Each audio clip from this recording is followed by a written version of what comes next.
The Houston Cougars are up next, another new team joining the Big 12 Conference this season. Very successful American athletic campaign. They've made some New Year's Six bowl games, and Dana Holgorsen, very good head coach. However, when you look at the team and the schedule for 2023, it's a tough road ahead for this Houston team, a team that loses a lot of talent from last season. Can this Houston team compete and put up a fight in the Big 12 Conference, or is this going to be a team that's going to take some time adjusting and maybe fall off after all the talent they've lost? What's up, Tailgaters? My name is Tailgate Nate. Welcome to my channel. I predicted all 133 FBS level college football teams this summer, and that means I am doing your favorite team. So hit the subscribe button and ring the bell so you know when your favorite team gets uploaded. But hey, there are more ways than just that you can help me support my channel. You're doing one right now by watching the video, and you guys can do more by liking, commenting, subscribing, and really doing anything else to help me support my channel. Anything you guys are willing and able to do means a lot to me, and we are so close to 1,000 subscribers. Would really appreciate it if all you guys could hit that subscribe button if you haven't already. But again, that is if you are willing and able. Let's take a look at the Houston Cougars, shall we, for 2023. How do we do things around here? We take a look at a roster overview, look at who the team lost, who's coming back, and who's coming in through the transfer portal and recruiting class, as well as taking a look at the 2023 Cougar football schedule, giving it a game-by-game preview and prediction. So without further ado, let's talk about the Cougars in 2023.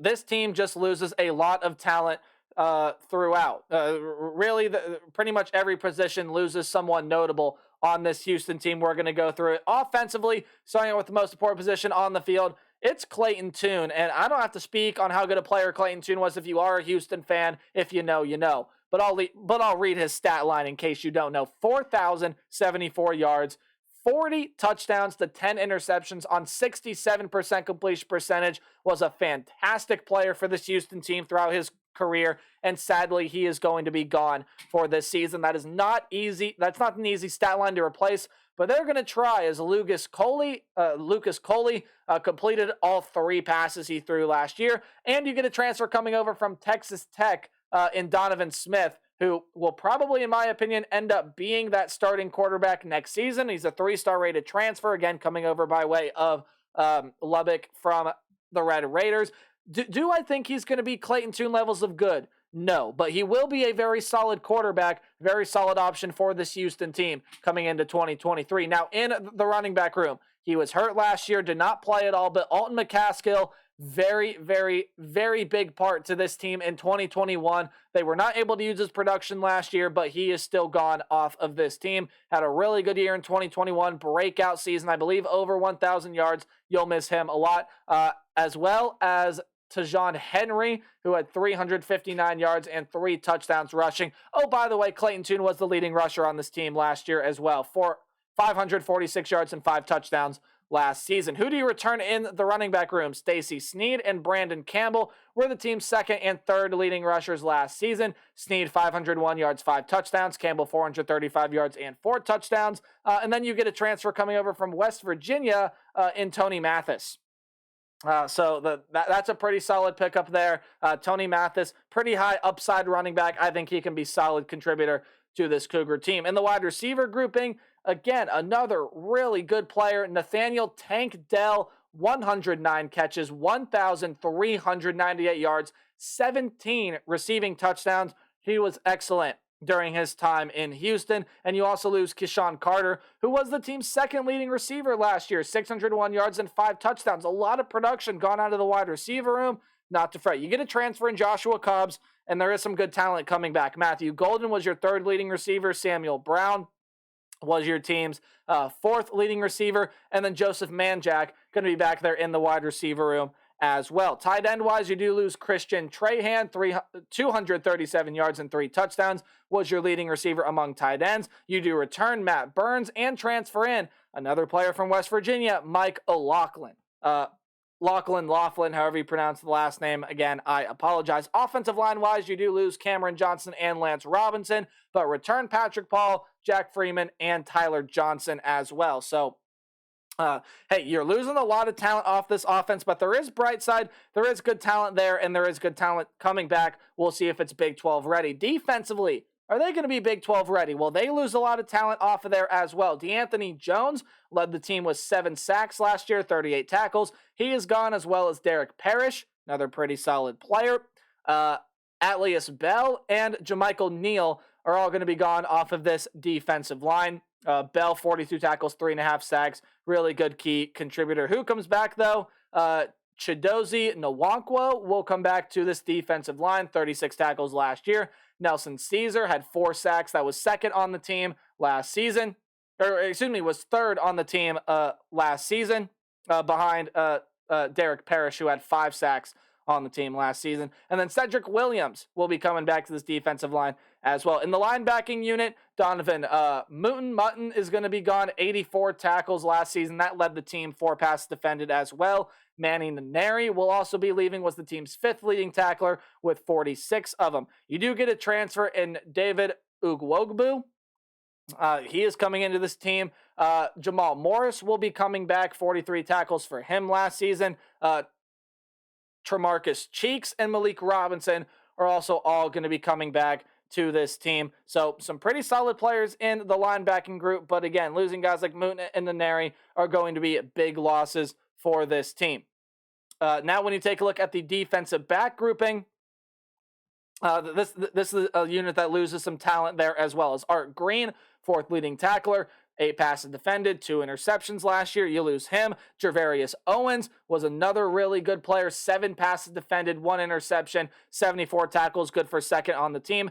Thabo Mwaniki and Jace Rogers, some other really good players that are going to be gone as well. All 4 of those guys, I believe, top 8 tacklers for the team last year. However, you do return Hassan Hippolyte, going to be a pretty good player for them. Jalen Emery and Alex Hogan will come back to this defensive back grouping, including transferring in Malik Fleming and AJ Halsey from different programs to help bolster that defensive back grouping. So this is a team that loses a ton of talent. There is some talent coming in to help recoup that. Will it be enough to compete in the Big 12? That's the big question. Your head coach is Dana Holgorsen, offensive coordinator Iman Nakavi, and defensive coordinator is Doug Belts. I don't really think they've named the true offensive coordinator. I just threw Nakavi's name on the board. As we take a look at the Cougars' schedule in 2023, quick breakdown. Any game at home is going to be underlined, and any game on the road will be in italics or the slanted text.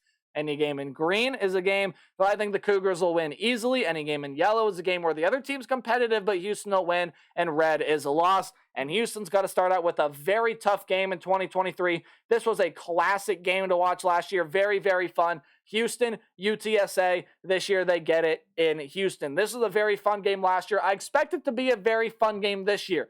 However, with all the pieces that Houston lost,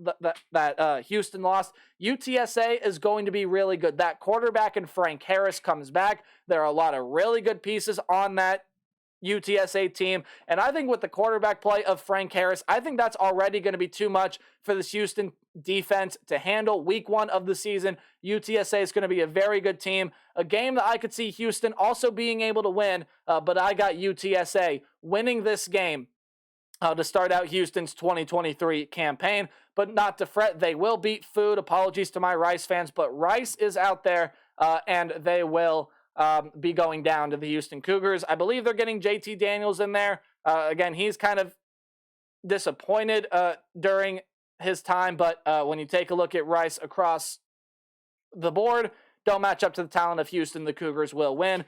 Moving on to TCU, national championship runner-up last season.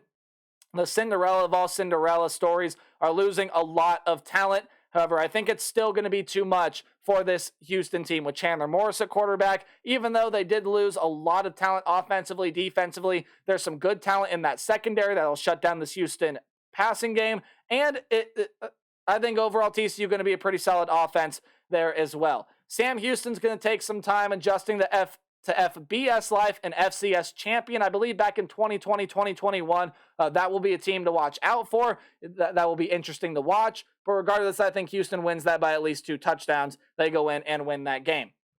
All right, on the road at Texas Tech is a very, very hard game here. I think that's going to be a very competitive game. It's going to be a dogfight, but I am on the Texas Tech hype train. If that quarterback situation can improve and that quarterback play gets better, Texas Tech is going to be a very, very good team, and that's a real Big 12 contender in Lubbock.